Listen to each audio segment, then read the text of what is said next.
This is where we were from yesterday. This is the height of the ball. The data, we put it into our calculator. I did the scatter plot for you. That's what it looks like. It looks like a quadratic. Any projectile problem is going to be a quadratic, because if anything you do, if you throw anything up into the air, it makes a U-shaped graph, U-shape in the air before it comes back down.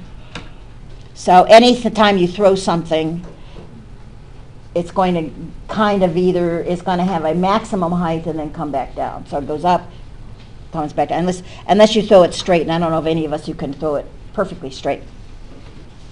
We determined that we were looking at x was in feet, h was also in feet. That makes the problem tough.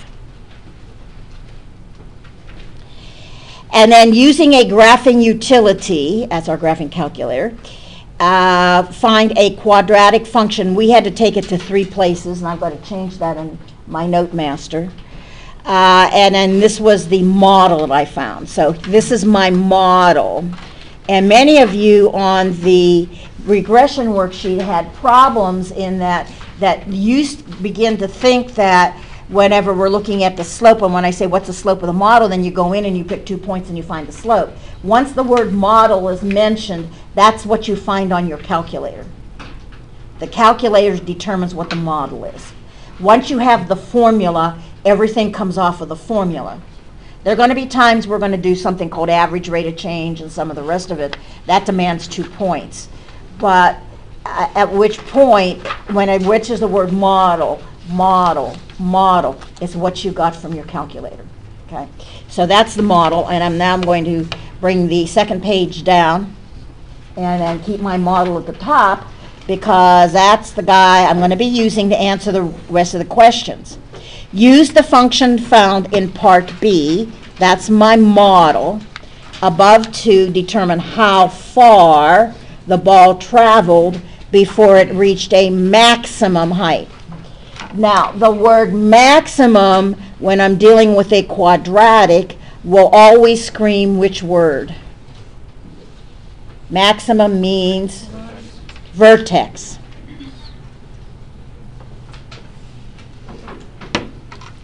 So certain words have a distinct meaning. Now, I know I'm looking now for the vertex.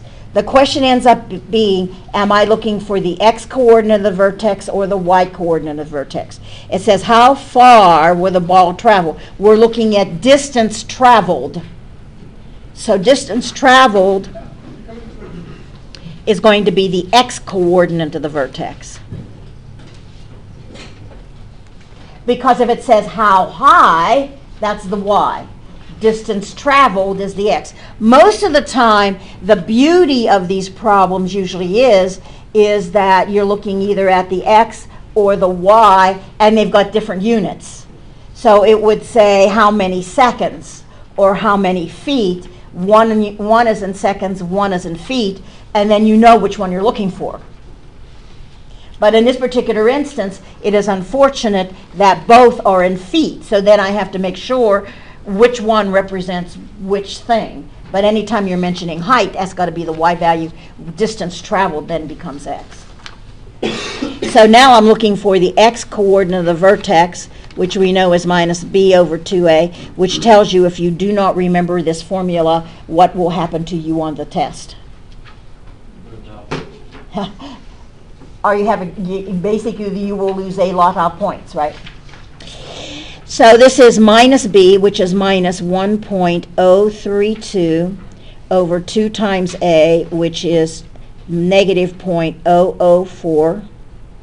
And then, of course, I pick up my handy-dandy little calculator, and I let it do the calculation for me. So negative 1.032 divided by. Now, I've got to be very careful, because when I put it into my calculator, is that if I were just to put this in, 2 times negative 0.004. Order of operations says take this number, divide it by 2. Once you've done that, you multiply the whole thing by 0.004. That's not what I want. I want this whole number divided by 2 times negative 0.004, that whole number. That means that I need to, if I'm going to do this, I need to put that denominator, and I need to put insert, that's above delete, a parenthesis around both sides. Parentheses basically step in and reset the order of ops. That says I've got a numerator, it does this multiplication first in the denominator, then it's going to divide, because it does what's in parentheses first. So it wouldn't hurt to always put your denominator in parentheses to save yourself sometimes from yourself. And this becomes 129. And I say I'm not used to seeing numbers that large because usually the x-axis is time, but this time it's in distance. So it's going to be 129 what? What's my units? Feet. So how far did it travel horizontally? That says if I were to look at this, that horizontally the thing went out to 129.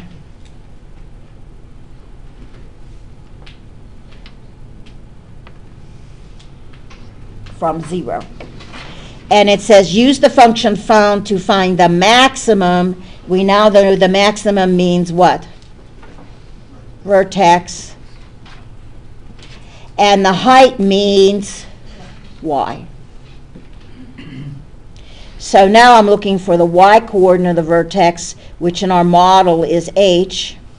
And so I'm going to put in negative 0.004 times 129 squared plus 1.032 times 129 plus 5.66. And I'm not stupid enough to do that by hand, unless I had to. Negative 0.004 times 129 squared plus 1.032 times 129 plus 5.66. This should be 7.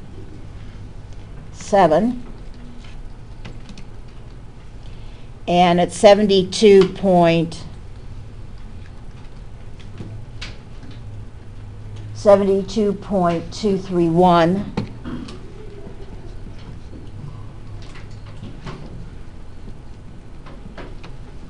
What? Feet. Now what that's telling me is this.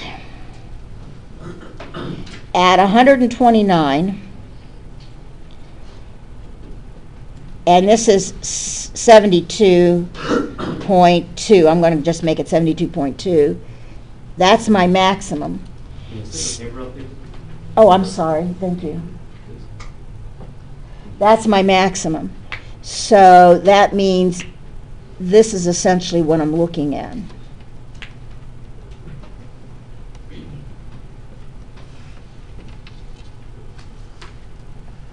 So that's your maximum height. So I said reaches a height of 72 feet, 0.2 feet before it starts coming back down. Now this is an approximation because I rounded. If I would have used the exact, I might have gotten a little different number. Use a graphing utility to graph the function of best fit on the scatter. I did that for you. That's what it looks like. And if I were to actually try to do that, remember we've already done this in class, is that clear? I look at the y equal menu, and I got something in there from the other day. So I can set this up so that it automatically will load this thing in. So the first thing I'm going to do is I'm going to turn my plots on. So it's selected. And then I'm going to do a stat. My data's in there. Calculate quadratic regression. Now I wanted to store it in Y1. So remember, I can either type in, by the way, I can type that formula into Y1 if I want to. You don't have to do what I'm doing. if you wanted to do it all at the same time. But I can put it into Y1 because I've got this key called vars. Those are my variables that are in my calculator. I'm looking at the Y variables. I'm looking at function, which is the only thing we deal with in this class. And that says I'm going to do a quadratic regression, and I'm going to then store the result in Y1. Now, anybody who does the answers that are in the back of your textbook will probably do this, which is why their answers may vary from yours, because they let the computer do the work. So now that's it. And if I want to graph this thing, now I have a zoom on here, and remember the zoom is zoom stat. Now for those of you with the fancy ones, like a mirror, you can actually put in Y1 and that kind of stuff like you did before, and it sets it up. Zoom stat, zoom 9, and then it sets it all up. That's how I did it. Where it is. And it's a very good fit, you can see. You would expect that to be the case because that's the model. That's the model these things will always be. And not only are the extra stuff I did, the extra videos that I did on the calculator in chapter 2 that talks about the calculator video, show you again how to do this, but also you have the second yellow sheet I handed out, lead you through it from a paper standpoint too. I don't care personally, but this gives you another tool in your toolbox to use your calculator for.